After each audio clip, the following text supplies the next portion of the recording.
I guess our fundamental foundational belief is that we cater to the needs of every child. That's kind of what we stand for. So different students have different skills, they have different interests, they have different pathways, and that's kind of how it is here at Kelso High Campus. So we're happy to support any student in any interests that they have, because ultimately we want them to be successful and happy. I think it's really important that we continually expose our students to different opportunities and experiences. I think in some cases we do have to break down some of those long-term conservative views about what's a male industry and what's a female industry.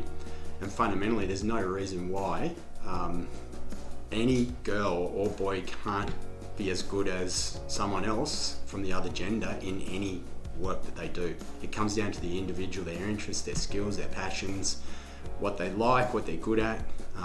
So I think exposing people so that they can see that there are opportunities out there. The thing about trades is there's obviously work, there's skills that are universal, they're transferable, you can go anywhere and pick up a job, you can earn a good living, and also, ideally, you enjoy what you're doing.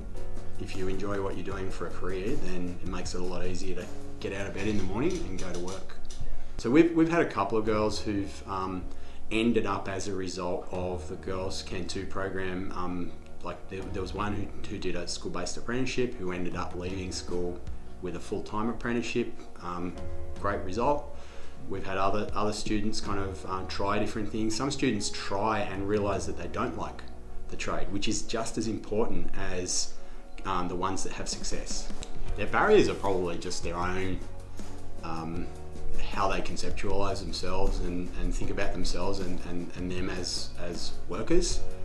And you're only limited by your imagination. So it's probably around, as I said, the lack of knowledge or lack of understanding of what's possible.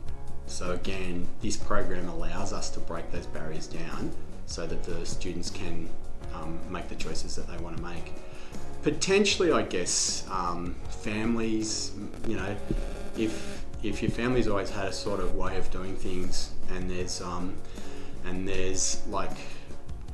the males have always worked in certain industries and the females have always worked in certain industries, it might be difficult to break out of some of those family kind of norms and ways of doing things. But I do find that people are moving with the times a bit. They're changing their thinking. We need the businesses, we really need them, and I feel like given the skill shortage that we've got across the board, businesses could probably benefit as well.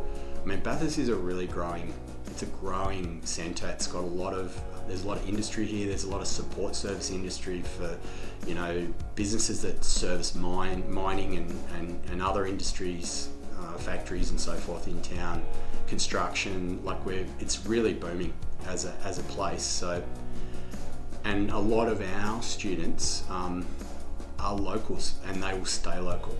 They're embedded in the community.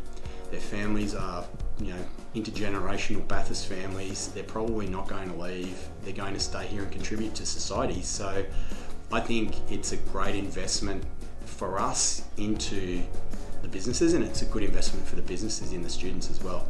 And we certainly, like Johnson's Towing is a really good example. We had a great partnership. We were starting to really form a great partnership with them, and then it sort of all shut down with COVID and the inability to kind of get students out into placement, and all sorts of other things happened as a result. So we're keen to sort of re-establish our links with organisations like that.